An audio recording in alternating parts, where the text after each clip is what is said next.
Welcome to Raging Recaps. Sit back, relax, grab a drink as we tell you some of our stories. Hello everyone and welcome to Raging Recaps, where we talk about campaigns past, present, future, what we hope's going to happen, what did happen, what we hope's not going to happen, mostly what's not going to happen.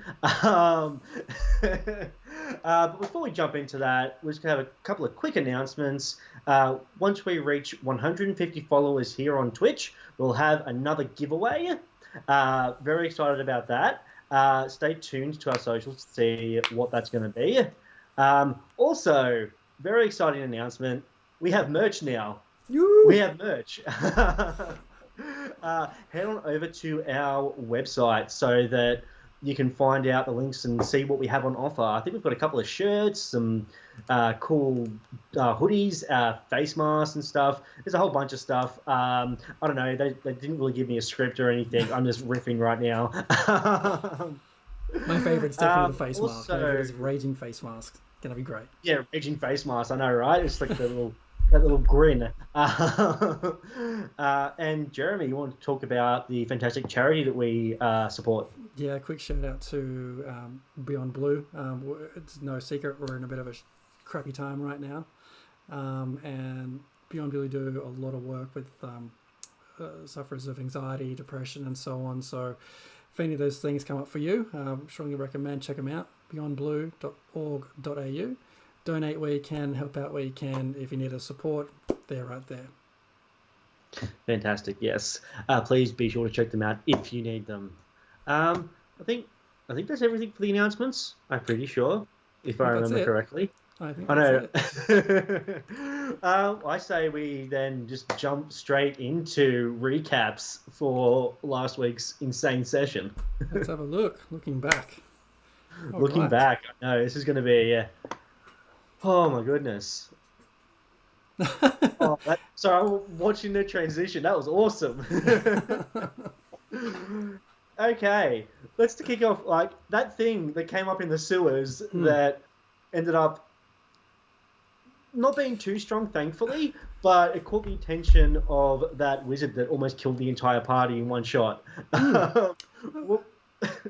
I was really thrown off by this to start with. Like, we had just beat up a bunch of guys in there in session 9, in this underground area. All of a sudden, first thing this session, DM tells us to roll for perception, and then what I was a bit thrown by was there was what seemed to be an automaton of some kind. Was it a Nibblewright? Maybe. We didn't really find out, did we? With an eye on his armor, but that's why? And then that was the first thing that came to my mind: is why are they following us? Didn't matter in the end; just destroyed them. But who was that guy? There was 2 of those guys, right? Following us. Were they just guards? Were they just checking things out? I'm not sure. Who was the guy in the middle? Yeah, exactly. And he was obviously controlling them because once he was taken out, they just the other one stopped working. So we was lucky in that regard because we were all pretty well and truly stuffed. But I think we said it might have been a lieutenant or something. But when we were trying to search him, we just didn't. Nobody could roll high enough to go through his stuff. Completely pathetic searching, but it threw us off. I think the first guy that walked into the door, he was easy to obliterate, like I said, right? We went in there, completely destroyed him. And then this other guy, didn't he step in and then throw a massive amount of damage to everyone? Yeah, freaking fireballed us. He fireballed Mark to start off with, so Mark and Beowulf. And then once he was able to, he got everybody. It was very, very mean. I was like, holy crap, are we about to die? So it was a fireball. I can't remember exactly what it was, but it was. Yeah, no, it was a fireball. It got everybody. It was, It was devastating. There was nowhere to hide on that one. No corners, no cover. It just, boom, take us all out. Everyone. Well, because it took out Claymore and Zim straight away. They were both down, and I was up near Claymore, and I was like, I can't get to both of them on one turn. I I don't want them to die. Like, well, I'll go for Claymore first because it's the closest, and then head to Zim. Hopefully, I can get there in time. But then we were able to like destroy the wizards, so we were safe. Thankfully, I was. Still, what was just the wizard's agenda? I'm wondering. Yeah. Well, I'm thinking. My thoughts on it are that with the iconography and stuff, very much the Xanathar, big eyeball dude, thinking that probably he was tasked with clearing out stuff. Like maybe the guy that gave us this mission in the first place, he betrayed us. It's possible. I guess we'll never know now, since the guy he sent to hunt us down apparently are dead, which is fine by me. Yep. Yeah, I know. Very fine by me. Yeah. So, yeah, there was a lot of stuff going down there. I remember, was it Claymore trying to shoot an arrow through the hole in the wall? And what was the killing blow to the wizard? Do you remember? I know it wasn't me. I remember it was me. I know I got him with my spiritual weapon when he walked through the door.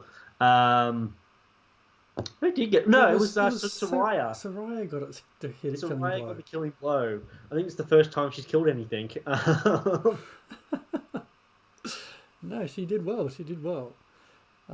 The Zim threw up that illusion, the door illusion. The fake wall. Yeah. That was great. I was a bit confused by that door because I think I remember reading it saying that as soon as it was touched, it disappeared. But I got told, no, it's all right. It's there. You can charge through it. It'll still be there. Were you across that one? Yeah. I don't like. I'm a bit. As myself as a DM, I always think like minor illusion probably wouldn't be able to get a door because it's not that big. But I'm not the DM. And as a player character, after seeing Claymore almost dropped from the first fireball, I was like, "Hey man, if the DM's allowing it, like anything that we can skate by the skin of our teeth, sort of thing, I'm cool with." Yeah, for sure. All right, so we take down these things which went down quite easy. One-shot kills. Yeah. We took down the wizard, and sorry, my buttons are saying go live or not go live. No, we are live. We are live. Yeah, going from that to friggin' those beds, because like we were looking at those beds before we went to break, and we were all like, I think all of us were like, yeah, it wouldn't be too bad to have a bit of a rest or something. But what about going from? I'm just trying to put myself in character. Think about it. We just took down 2 groups of bad guys. It's time for a nap. Yeah. Does it make sense? I was thinking at the time doing it last week, we should be charging on, but the gaming part of it says you need to recharge, otherwise it's stuffed. What are your thoughts on that? Yeah, no, so I must have, because I was spellcaster, I really wanted the rest. I was also very much worried about the potential of trying to have a long rest when we're in a place that we know for a fact isn't safe. Yeah, yeah, exactly. So I was like, I don't know. Like, I wouldn't mind one, and we talked about it because we had a short rest, and then we went straight from that into thinking about having a long rest as well. So, and I was like, I was thinking about it and stuff, and then as soon as we walked into the room, it was like the magic of the beds was too much, and we had to all roll con saves, which pretty much half the party failed. The mystic beds. Yeah, that just, I mean, we still haven't got a long rest yet, though. Have we? No, we did get the long rest. Did we? So, yeah, we did get the long rest, yeah. Which I'm not going to complain about. Because, waking up in the breathable water, blurry seaweed thing with a giant eye staring down at us, like, I didn't mind that. Hang on. Back up a second before we get to that chaos. The beds themselves, were you expecting anything to happen when we hit those sleeping quarters? My thought was that they were all going to be mimics and we'd all just get eaten. It's a lot of mimics. I was like, that that would be pretty on point for like our party, considering our reluctance to check for traps. Just the whole room is a mimic. Dead. Yeah. Oh, that gives me an idea. Let me get a pencil. Hang on. But you were saying we all had to succumb to con saves, right? Yeah. Was Clay the only one that survived that con save? No, He I must have think been. so. I know me, Soraya. I think you also finished like the first round. We all kind of bleh, and then like fell asleep, and then it was like kind of forced the party like, okay, well we'll have a rest, and then Claymore was like, I'll stay up whilst everyone That's else was right. resting, Yeah. and then he turned around, everyone was gone. He was pretty reluctant to end up laying down. It seemed. Yeah, he Everyone's didn't want to gone, lay he's down. He was like, nope. yeah, he's like, this is bad juju. Like, do not want anything to do with this. It's like, what do your parents teach you if you ever get lost? Stay where you are. So he was just like, Yeah. I'm staying where I am. Yeah, although because of that though, he now has not had his long rest. He's the only one who didn't get a long rest. Oh no, he was not doing well either, was he? No, he was. Oh, he was doing a bit better after the short rest. Like he was a bit more healed, but yeah, because I'm pretty sure as soon as we exited combat, he dumped all of his lay on hands into himself to heal back up. Needed to. He got hammered pretty Yeah. hard, I think. But then we all fell asleep pretty quick. Yes.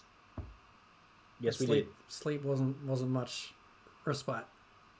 Yeah, you were saying we woke up with, was it distortion and, Yeah. and seaweed. Yeah, yeah. What the hell? What were you expecting at this point? Before we knew what was coming. I was just like, I was worried because I was like, wait, are we in water? I was like, oh, we can't breathe water. Nobody has, like, we're screwed. And that's why I was like, can we breathe? And Robin was like, yeah. And I was like, okay, what next then?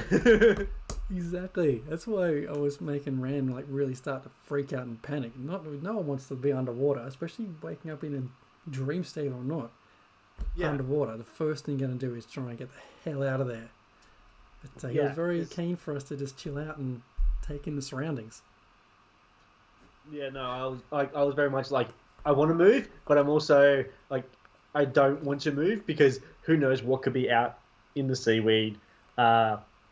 You know, and then the eye looked down at us, and then all of a sudden Claymore reappeared with us, and yeah, because I think we were all freaking out because we all woke up there, and Claymore wasn't wasn't with us. We didn't know where he was, what was happening to him.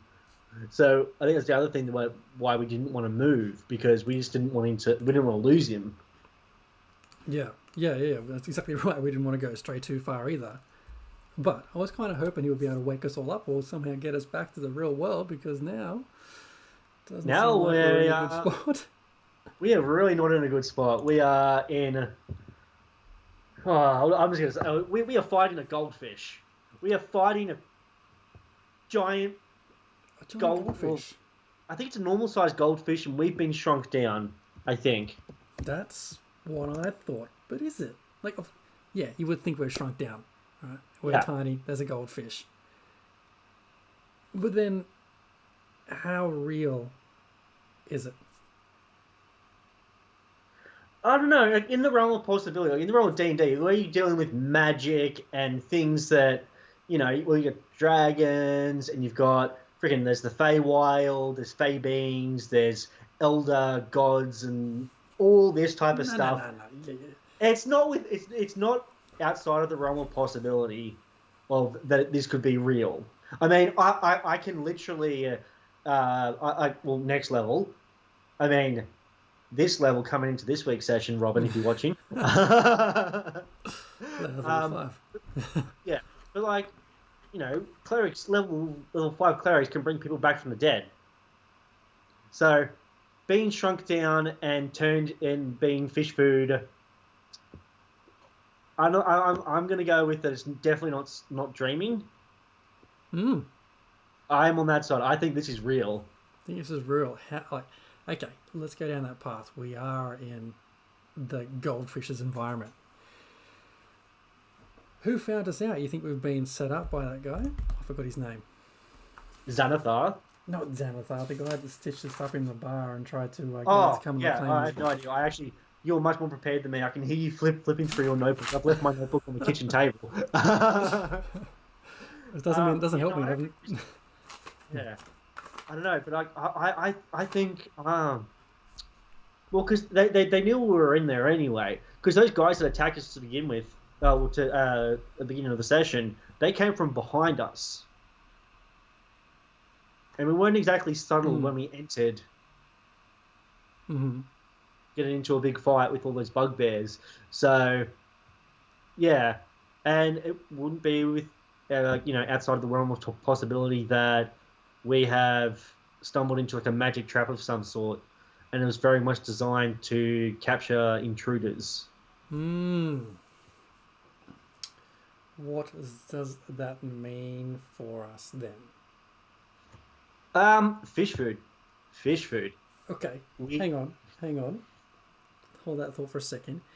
Let's assume we are in a fish tank, fish Yep, bowl. Let's. This can go. Oh, hang on. We're probably getting ahead of ourselves talking about the future rather than the past. We'll have to wait for that. that's yeah, Let's have a thought yeah. and discuss. I don't know. Well, what's your thought? You think this is that we're in a dream state at the moment? I think so. I think we're going to be okay. I have a feeling we're going to turn up. Even if we end up dead, everything's going to be rosy. Long rest, recovered, ready to charge on. I reckon. That's okay. I can understand why you might think that. Yeah.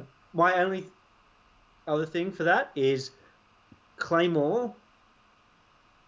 Well, oh, so are you going from Ren's point of view or from your point of view? My point of view. Okay, so as players, we do have the outside knowledge, the metagaming knowledge that Claymore looked back on the beds and no one was there. He checked the beds and stuff before he fell asleep. Shit. You're right. Yeah, yeah. We're not just dreaming. We're not dreaming. We are Fish food. capital. We are fish fucked. We are fish fucked. All right. All right. Let's hold our predictions for a bit later. Yeah. Shall we pivot? Yes. Let us pivot.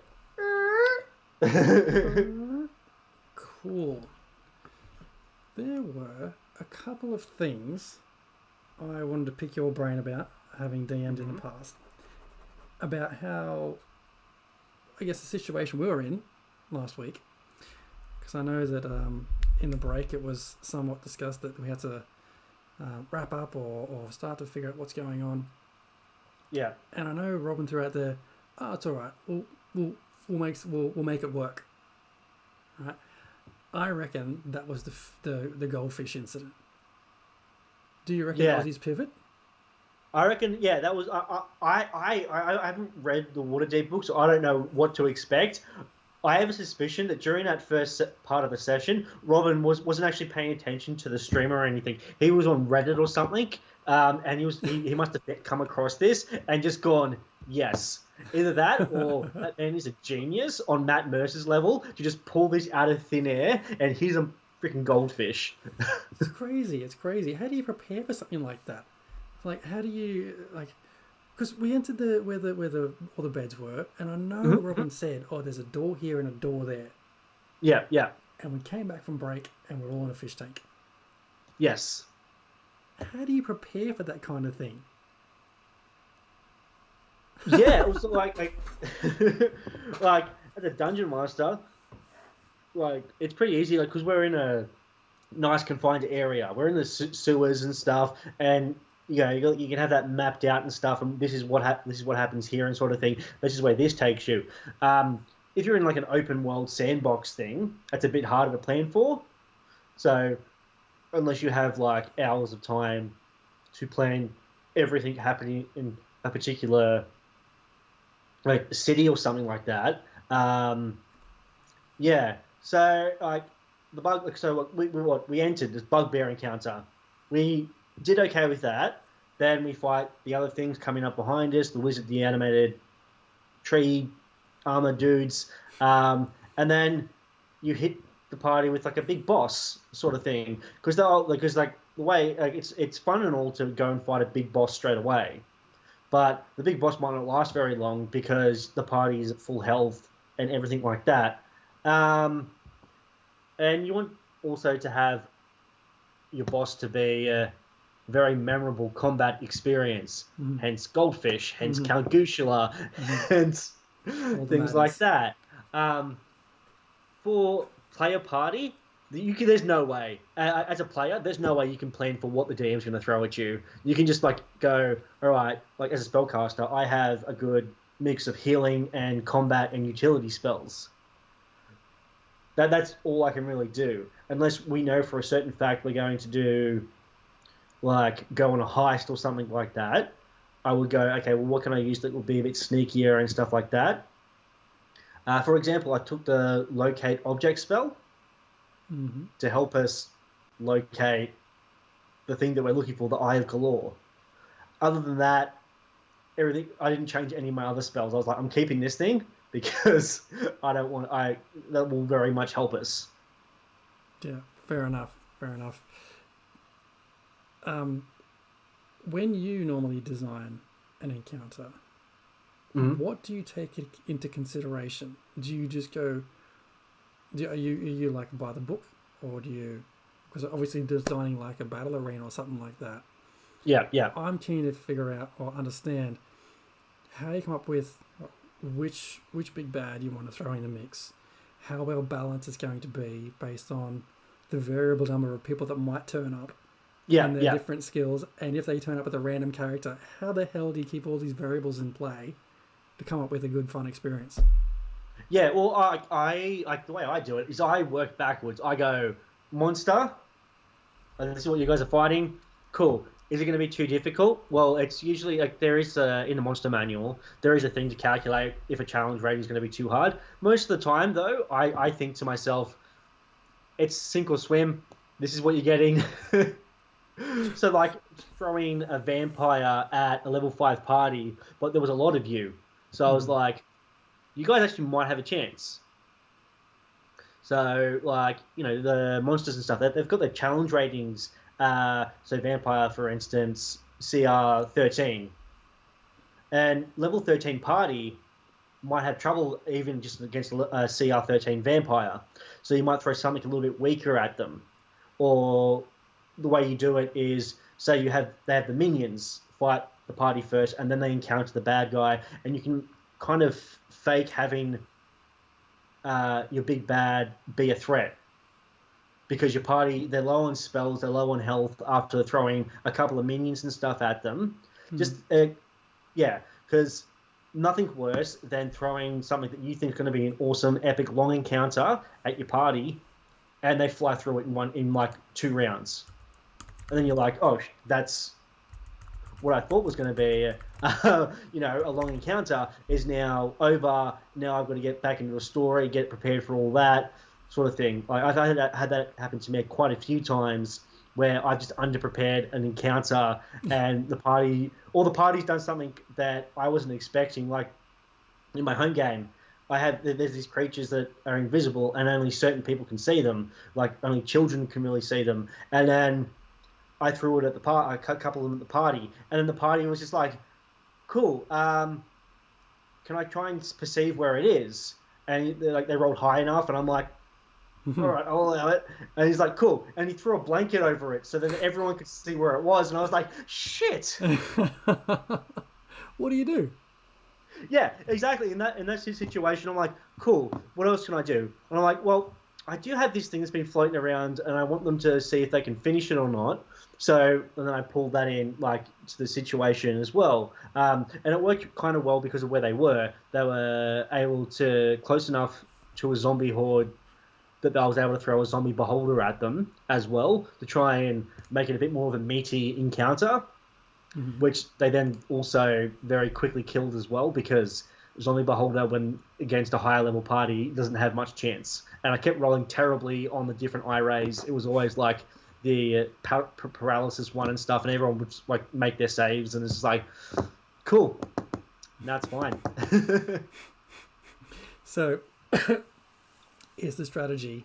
that if you think about an encounter and you maybe miss one element where the party exploits and just completely obliterates your encounter, one option is to just introduce another wave of goons. Yeah. Yeah. If you haven't got the story in mind to like pivot that quickly, and if they beat the guy straight away. As I said, so you can do it like that, or you can literally just have that be it, and then you continue on with the rest of the story, as long as you're lucky enough to have everything else planned out, because combat, it can sometimes take the most out of a session. So say we play for 3 hours, sometimes longer. Majority of that is mostly combat, and then when there's no combat, the party's actually able to get through a lot of other stuff, like story stuff, as well as a lot of RP opportunities, and you can do certain things like shopping and stuff, and it does help because DMing. It helps a lot if you can able to think on your feet very quickly, and also have a good knowledge of your world.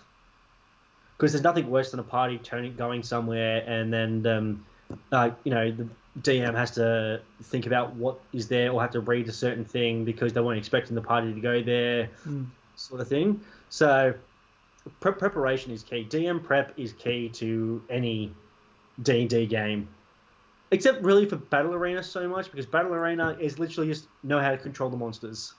Know what they can and can't do, sort of thing. Know what your party's more than capable of. And yeah, as Sun Tzu said, no plan survives first contact with the enemy. True that. Beowulf in the chat is asking if you've ever used the D&D Beyond Encounter Builder.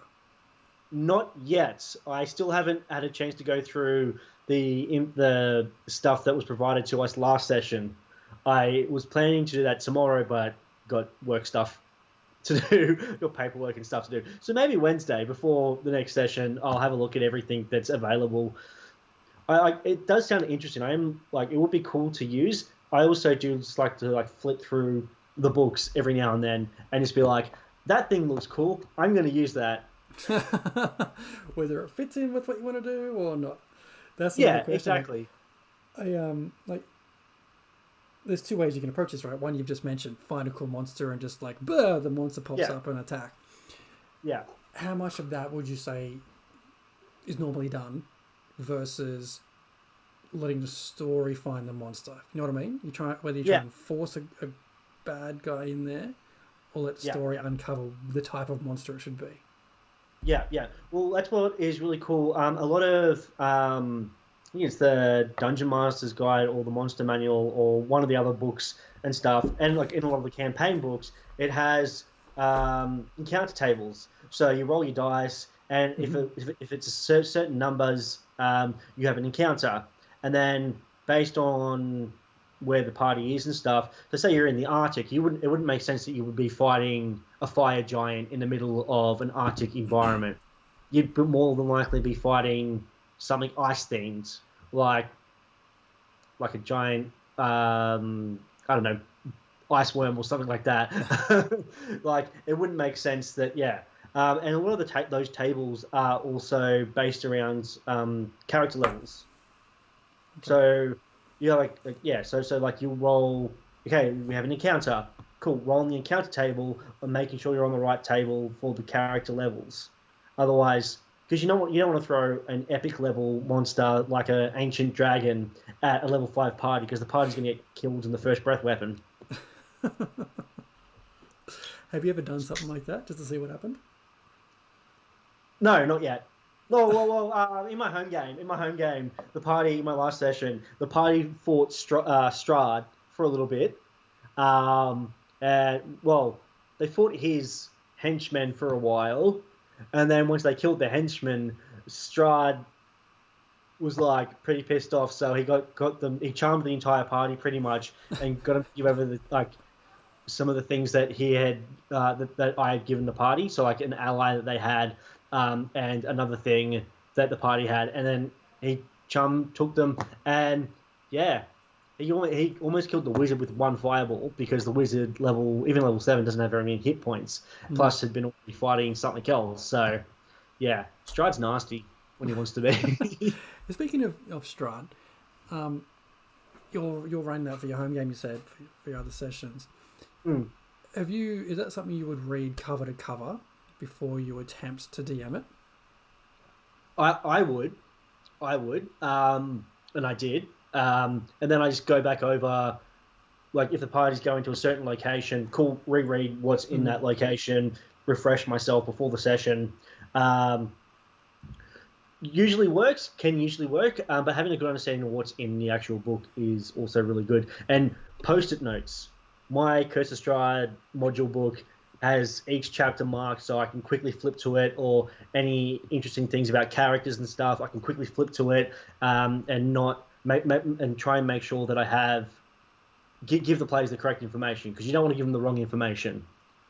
Yes. Kind of like when I did Death House, and I mentioned too late that, hey, the walls are pretty, destroyed. You could probably break through them if you want to. I was like, oh, I probably should have mentioned that earlier to the party. I was like, I felt really bad about that. That felt like a lot of metagaming there. Just it almost like you have to tell us the way out, otherwise we're all going to be dead. Not just some of us, but all of us. Yeah. And, you can do that as a DM. You can give your players hints. If they're not getting stuff, if they're panicking and they're not, give them hints. Like, not big ones. Like, kind of like, if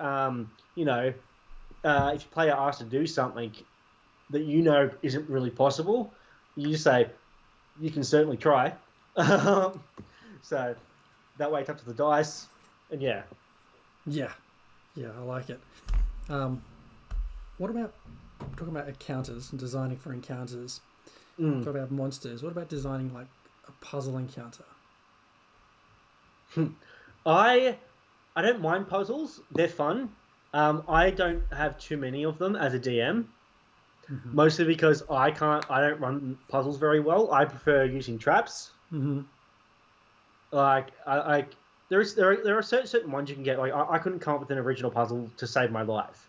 There is a lot of stuff on the interwebs that you can borrow off people. There's cool things on, like, just even on Reddit and stuff like that, or YouTube. Actually, I did see some cool puzzle stuff on a channel I started watching on YouTube, and I was like, that's actually really cool, and it's a very easy one, and it's a good, like, little thing that I may eventually run for you guys, might do for you guys. Yeah, I don't know, like, you're thinking about DMing at some point soon. What are your thoughts? I'm torn. Like, I think I'd really like to explore the puzzle option with and all the monsters and stuff like that. However, there's how the puzzle would work in my head, and is that clear enough or obvious enough that other people can try and solve it? Yeah. So how do you? I'm thinking, if you create a puzzle, how do you test it that actually is possible to solve? You know what I mean? And not take 3 weeks to try and get through it. Yeah. No, yeah. You want to make sure that it's not too difficult, because, like, whilst we might all be adults and, like, have jobs and be, relatively, like, quite smart and intelligent in our work and everything else that we do, as soon as you're your character, you can be limited. So, like, my intelligence modifier for Red Helm is quite low. So I'm like, cool. I can't, like, if I know it, I can't really think. I got to then think about how I can relate it to the party in my dumbed down version of intelligence. Like, yeah. So, like, then that's why I do certain things, like with Sneck, with the Puzzle Master in that room where, like, there was traps and stuff on the floor, and I was like, what would Sneck do? And I'm like, they have pretty good hit points. I'm going to run across the room. You made it first across though, didn't you?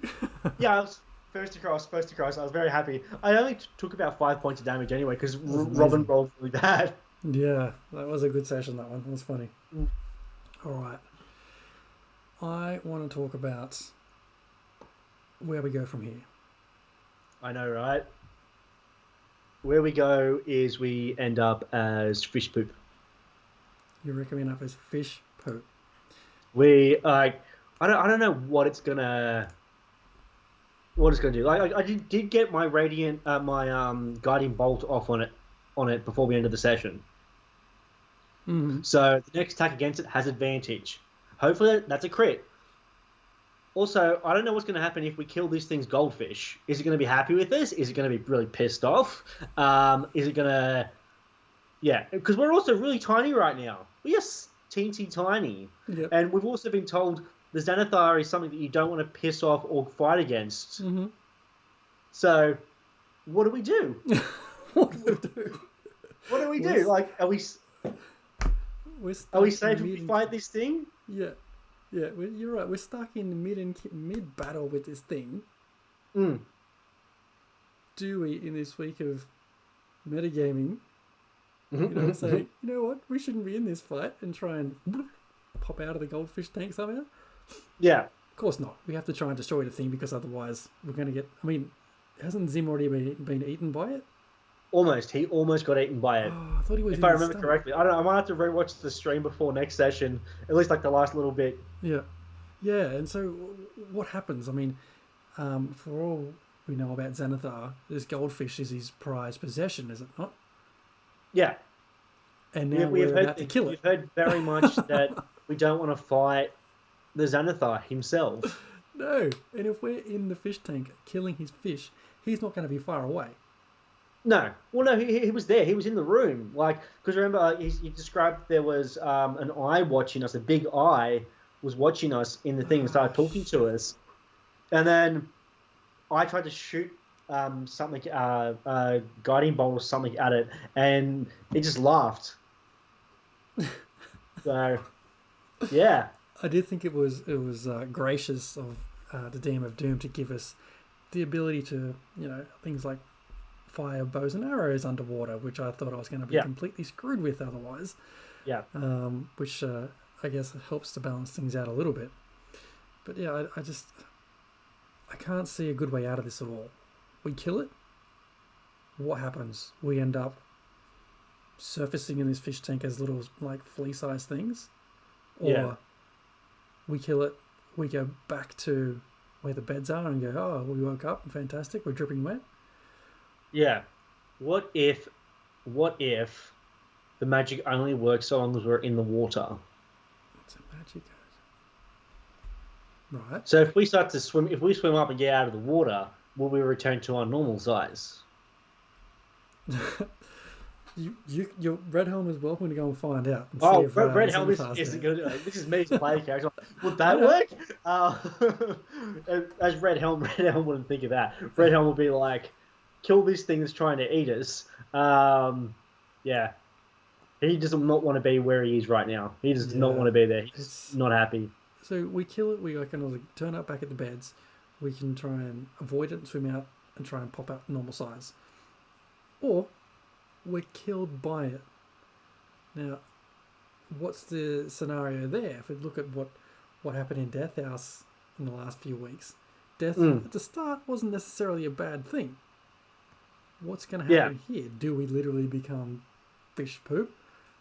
Or is that the catalyst to wake us up and trigger the rest of the crawl?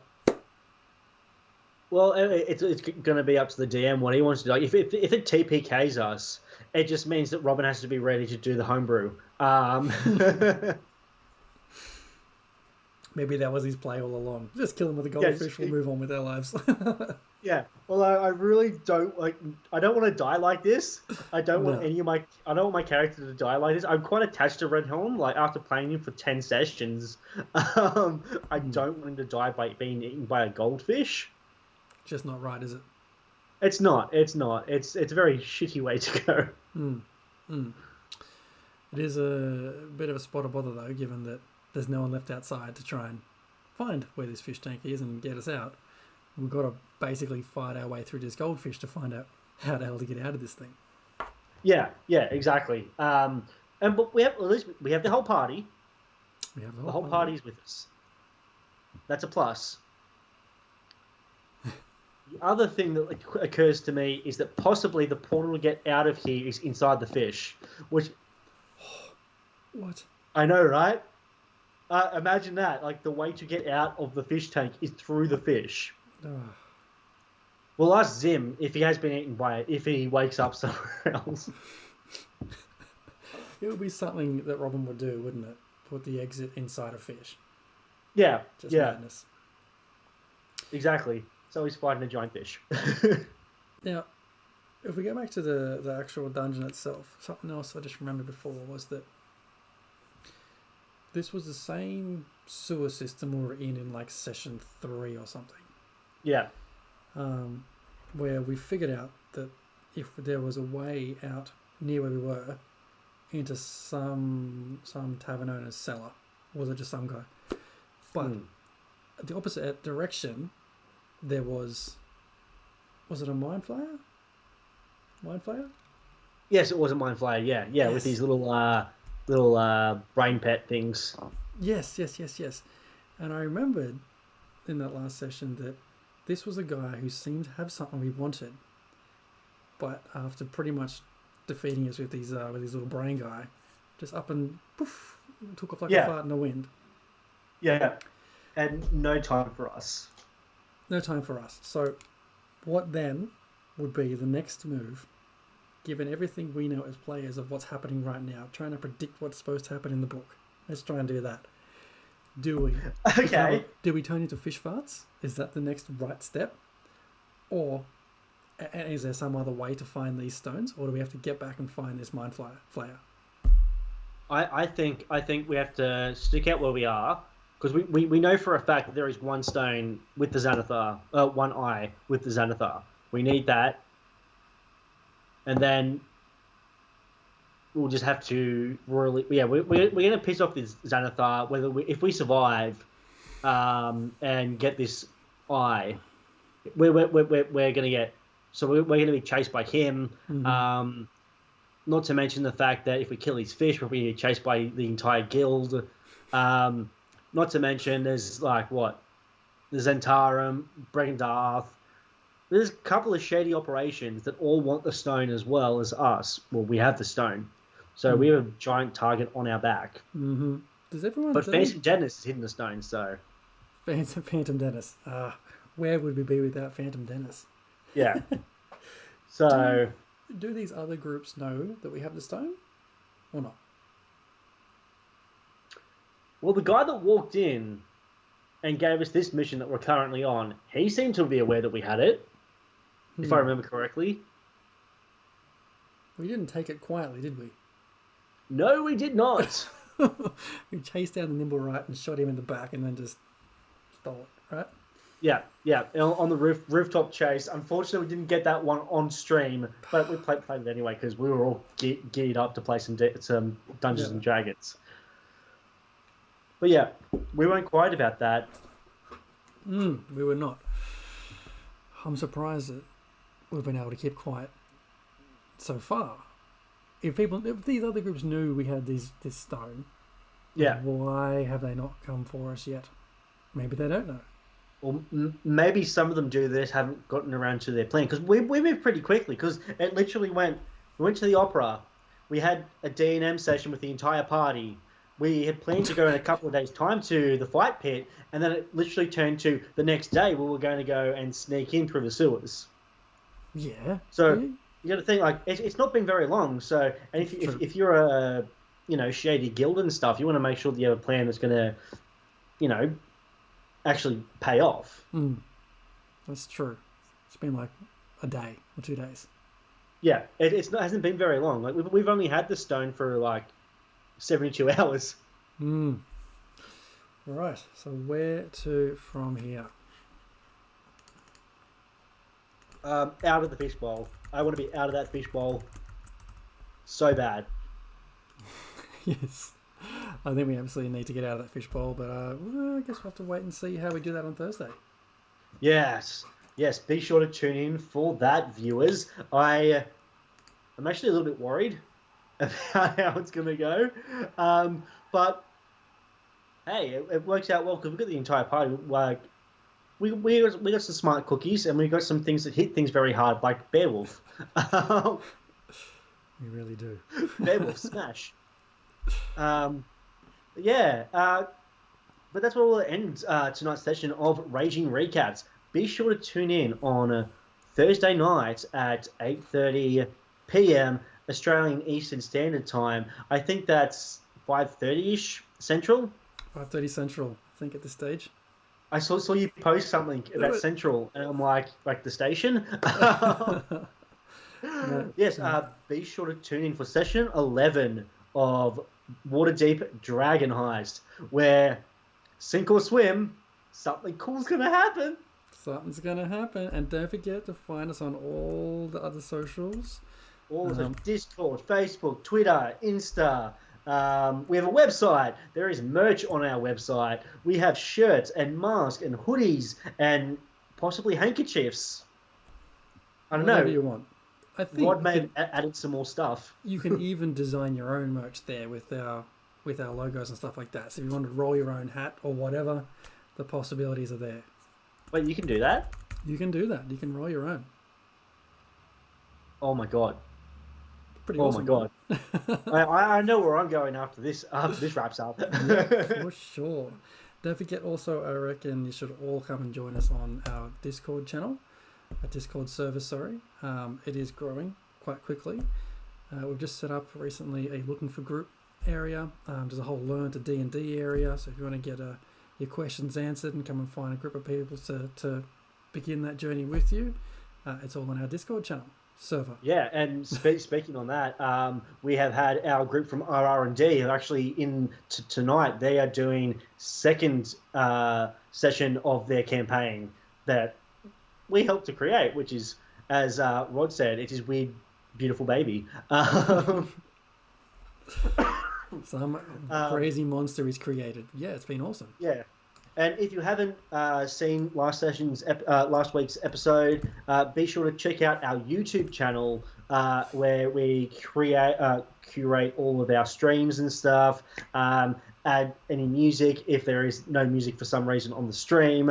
And they're in handy dandy little playlists that, very easy to, check it out over at the website that's in the Twitch chat right now. I just saw that. Beat you to it. Yeah, beat me to it.